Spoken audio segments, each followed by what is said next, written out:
19 नवंबर की सुबह 10 बजे राजू थाना लहरापुर पहुंचा और थाना प्रभारी को बताया कि बीती रात उसके भाई सुरेश की गोली मारकर हत्या कर दी गई है। उसकी लाश गांव के बाहर नलकूप वाले कमरे में पड़ी है। हत्या की खबर पाकर थाना प्रभारी ने राजू से कुछ सवाल पूछे और पुलिस टीम के साथ घटनास्थल के लिए रवाना हो गए। रवानगी से पहले उन्होंने सीओ को भी घटना से अवगत करा दिया था। राजू लहरापुर थाने के गांव अनेसों का रहने वाला था, जो थाने से 7 किलोमीटर था। पुलिस को वहां पहुंचने में आधे घंटे का समय लगा। घटनास्थल पर भीड़ जुटी हुई थी। थाना प्रभारी ने भीड़ को हटाकर उस कमरे के अंदर पहुंचे जहां सुरेश की लाश पड़ी थी। लाश के पास मृतक की पत्नी गीता दहाड़े मार कर रो रही थी। कमरे में पड़ी चारपाई पर सुरेश की रक्तरंजित लाश पड़ी थी। बिस्तर खून से तरबतर था। सुरेश के सीने में गोली मारी गई थी, जिससे उसकी मौत हो गई थी। मृतक की उम्र 35 साल के आसपास रही होगी। थाना प्रभारी अभी जांच पड़ताल कर ही रहे थे कि सीओ भी आ गए। उन्होंने फोरेंसिक टीम को भी घटनास्थल पर बुला लिया था। टीम ने कमरे से साक्ष्य एकत्र कर लिए। सीओ ने भी घटनास्थल का बारीकी से निरीक्षण किया। मृतक की पत्नी, भाई तथा गांव के मुखिया से पूछताछ में मृतक के भाई राजू ने बताया कि उसका बड़ा भाई सुरेश नलकूप की रखवाली के लिए रात को नलकूप के कमरे में सोता था। कभी कभी वह खुद भी वहां सो जाता था। बीती रात 8 बजे खाना खाकर वह नलकूप पर सोने आ गए थे। सुबह 8 बजे वह उनके लिए नाश्ता लेकर आया तो देखा कि किसी ने गोली मारकर उनकी हत्या कर दी थी। उसने हत्या की जानकारी पहले भाभी गीता को दी। उसके बाद गांव के अन्य लोगों को। इसके बाद हत्या की सूचना देने थाना लहरापुर चला गया। तुम्हारे भाई की गांव में किसी से रंजिश तो नहीं है? सीओ ने पूछा। नहीं साहब, हमारी गांव में किसी से कोई रंजिश नहीं है। कोई लेन देन का विवाद? नहीं भैया, किसी से कोई लेन देन नहीं करते थे। हम अपनी हैसियत के मुताबिक ही रहते थे। कर्ज लेना भैया को बिल्कुल पसंद नहीं था। हाँ, वह शराब के शौकीन जरूर थे, लेकिन खाने पीने में अपना ही पैसा खर्च करते थे। सीओ ने मृतक की पत्नी गीता से पूछताछ की तो वह फपक फपक कर रो पड़ी। चंद मिनट बाद उसके आंसुओं का सैलाब रुका तो बोली, साहब मेरे पति अच्छे भल थे, कोई तनाव या परेशानी नहीं थी। रात 8 बजे खाना खाकर वह नलकूप पर सोने आए थे। पता नहीं रात में किसने मेरा सुहाग उजाड़ दिया। सुबह देवर जी उन्हें नाश्ता देने आए तो हमें उनकी हत्या की जानकारी मिली। तुम्हें किसी पर शक है? सीओ ने पूछा। साहब, मुझे चोरों पर शक है। लगता है रात में चोर नलकूप की मोटर चुराने आए थे। वह जाग गए होंगे और चोरों को ललकारा होगा, तब उन्होंने गोली मार दी होगी। गांव के मुखिया भगवत ने सीओ को चौंकाने वाली जानकारी दी। उन्होंने बताया कि सुरेश की हत्या का राज घर में ही छिपा है। सुरेश की पत्नी गीता का चाल चलन ठीक नहीं है। उसके अपने देवर राजू से नाजायज रिश्ते हैं। सुरेश उन अवैध रिश्तों का विरोध करता था, साथ ही गीता से मारपीट भी। शक है कि गीता और राजू ने मिलकर सुरेश को मार डाला है। यह जानकारी मिलते ही राजू को हिरासत में ले लिया और मृतक के शव को पोस्टमार्टम के लिए जिला अस्पताल भिजवा दिया। इसके बाद वह राजू को लेकर थाना लहरापुर आ गए। थाने पर राजू से पूछताछ शुरू की तो वह घड़ियाली आंसू बहाने लगा। उसकी आंखों से बहते आंसू देखकर एक बार तो ऐसा लगा कि वह निर्दोष है, लेकिन जब कड़ाई से पूछताछ की तो वह टूट गया और भाई की हत्या का जुर्म कबूल कर लिया। अगले दिन पुलिस ने राजू की निशानदेही पर हत्या में प्रयुक्त तमंचा भी बरामद कर लिया, जिसे उसने अपने खेत के पास झाड़ियों में छिपा दिया था। राजू गिरफ्तार हुआ तो गीता घबरा गई। वह अपना सामान समेटकर भागने की तैयारी कर रही थी कि पुलिस ने उसे भी पकड़ लिया। थाने पर जब उसका सामना अपने देवर राजू से हुआ तो उसने भी सच बताना ठीक समझा। उसने बड़ी आसानी से अपना जुर्म कबूल कर लिया। चूंकि राजू और उसकी भाभी गीता ने सुरेश की हत्या का जुर्म कबूल कर लिया था, इसलिए दोनों को गिरफ्तार कर लिया गया। दोनों से की गई पूछताछ में अवैध रिश्तों की सनसनीखेज कहानी सामने आई। दोस्तों, हमारे चैनल क्राइम धमाका में एक बार फिर से आप सभी का स्वागत है। आज की कहानी सत्य घटना से प्रेरित है, जो कि उत्तर प्रदेश के औरैया जिला की है। इस जिले के एक छोटे से गांव में सुरेश अपने भाई राजू के साथ रहता था। उसके माता पिता की मौत हो चुकी थी। उसके पास 10 बीघा जमीन थी, जिसमें अच्छी उपज होती थी। कुल मिलाकर उनका जीवन खुशहाल था। देखते देखते 5 साल बीत गए, पर गीता की गोद सूनी ही रही। गोद सूनी रहने का दोष गीता अपने पति पर देती थी, जिससे दोनों में झगड़ा होता रहता था।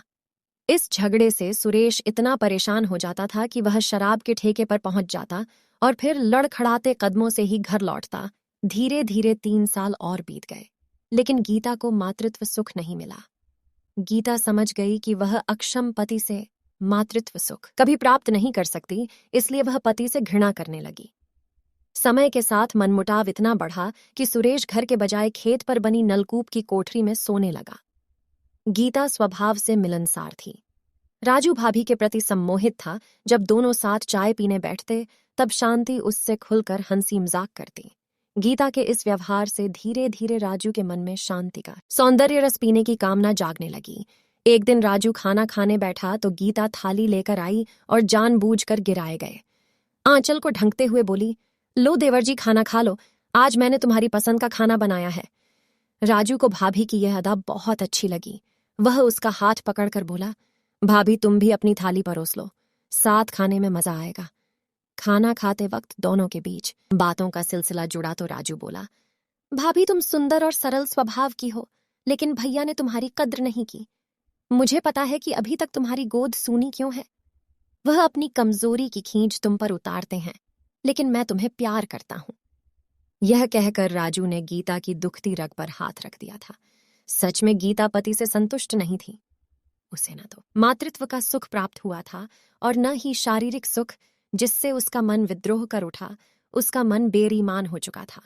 आखिरकार उसने फैसला कर लिया कि अब वह असंतुष्ट नहीं रहेगी। इसके लिए उसे रिश्तों को तार तार क्यों न करना पड़े। औरत जब जानबूझकर बर्बादी के रास्ते पर कदम रखती है तो उसे रोक पाना मुश्किल होता है। यही गीता के साथ हुआ। गीता जवान भी थी और पति से असंतुष्ट भी अत। उसने देवर राजू के साथ नाजायज रिश्ता बनाने का निश्चय कर लिया। एक शाम गीता बनसंवर कर चारपाई पर लेटी थी, तभी राजू आ गया। वह उसकी खूबसूरती को निहारने लगा। गीता को राजू की आंखों की भाषा पढ़ने में देर नहीं लगी। फिर उसे करीब बैठा लिया और उसका हाथ सहलाने लगी। राजू के शरीर में हलचल मचने लगी। थोड़ी देर की चुप्पी के बाद होश दुरुस्त हुए तो गीता ने राजू की ओर देखकर कहा, देवर जी, तुम मुझे बस यह बताओ कि हमारे इस नए रिश्ते का अंजाम क्या होगा। भाभी, मैं तुम्हें कभी धोखा नहीं दूंगा। तुम अपना बनाओगी तो तुम्हारा ही बनकर रहूंगा। कहकर राजू ने गीता को बाहों में भर लिया। ऐसे ही कस्मों वादों के बीच कब संकोच की सारी दीवारें टूट गईं। दोनों को पता ही नहीं चला। उस दिन के बाद राजू और गीता बिस्तर पर जमकर सामाजिक रिश्तों और मान मर्यादाओं की धज्जियां उड़ाने लगे। वासना की आग ने उनके इन रिश्तों को जलाकर खाक कर दिया। राजू अपनी भाभी के प्यार में इतना अंधा हो गया कि उसे दिन या रात में जब भी मौका मिलता वह गीता से मिलन कर लेता। गीता भी देवर के पौरुष की दीवानी थी। उनके मिलन की किसी को कानो कान खबर नहीं थी। कहते हैं कि वासना का खेल कितनी भी सावधानी से खेला जाए, एक न एक दिन भांडा फूट ही जाता है। ऐसा ही गीता और राजू के साथ भी हुआ। एक रात पड़ोस में रहने वाली चचेरी जेठानी ने चांदनी रात में आंगन में रंगरलियां मना रहे राजू और गीता को देख लिया। इसके बाद तो इनकी पाप लीला की चर्चा पूरे गांव में होने लगी। सुरेश को जब देवर भाभी के नाजायज रिश्तों की जानकारी हुई तो उसका माथा ठनका। उसने इस बाबत गीता से बात की तो उसने नाजायज रिश्तों की बात सिरे से खारिज कर दी। उसने कहा, राजू सगा देवर है, उससे हंस बोल लेती हूं। पड़ोसी इसका मतलब गलत निकालते हैं, उन्होंने ही तुम्हारे कान भरे हैं।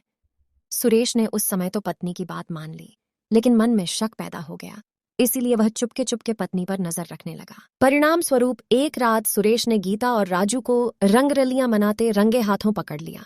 सुरेश ने दोनों की पिटाई की और संबंध तोड़ने की चेतावनी दी, लेकिन इस चेतावनी का असर न तो गीता पर पड़ा और न ही राजू पर। हाँ, इतना जरूर हुआ कि अब वे सतर्कता बरतने लगे। इधर सुरेश ने गांव के मुखिया से भी भाई की शिकायत की। साथ ही राजू को समझाने के लिए भी कहा कि वह घर न तोड़े। गीता शराबी पति की मारपीट से तंग आ चुकी थी, इसलिए उसने एक दिन शारीरिक मिलन के दौरान राजू से पूछा, देवर जी, हम कब तक इस तरह चोरी छिपे मिलते रहेंगे? आखिर कब तक उस शराबी की मार खाते रहेंगे? कहीं किसी दिन उसने शराब के नशे में मेरा गला घोंट दिया तो ऐसा नहीं होगा। भाभी, तुम साथ दोगी तो मैं भाई को ही ठिकाने लगा दूंगा। मेरी मांग का सिंदूर मिटाकर क्या मुझे विधवा बना दोगे? नहीं, मैं तुम्हारी मांग में सिंदूर भरकर तुम्हें अपना बना लूंगा तो ठीक है, मैं तुम्हारा साथ दूंगी। इसके बाद गीता और राजू ने सुरेश की हत्या की योजना बना डाली। योजना के तहत राजू ने किसी अपराधी से 2000 रुपए में तमंचा 2 कारतूस खरीदे और उन्हें घर में छिपाकर रख दिया। इसके बाद दोनों उचित समय का इंतजार करने लगे। हत्या की योजना बनने के बाद सुरेश के प्रति गीता का व्यवहार नरम पड़ गया। वह दिखावटी रूप से उसके प्रति प्यार जताने लगी। कभी कभी वह शारीरिक मिलन के लिए नलकूप वाली कोठरी पर भी चली जाती। पत्नी के इस व्यवहार से सुरेश को लगा कि उसने भाई से संबंध खत्म कर लिए हैं। 18 नवंबर की रात 8 बजे सुरेश घर आया। गीता ने उसे बड़े प्यार से खाना खिलाया। इसके बाद वह खेतों पर नलकूप वाली कोठरी पर सोने चला गया। उसके जाते ही राजू और गीता ने बात करके अपनी योजना को अंजाम तक पहुंचाने का निश्चय कर लिया। गांव के ज्यादातर लोग जब गहरी नींद सो गए तो राजू ने कमर में तमंचा खोसा और गीता के साथ खेतों पर जा पहुंचा। गीता ने कोठरी के दरवाजे की कुंडी खटखटाई। इस पर सुरेश ने पूछा, कौन? मैं हूं, गीता दरवाजा खोलो। सुरेश ने सोचा, गीता शारीरिक मिलन के लिए आई है, इसलिए उसने सहज ही दरवाजा खोल दिया।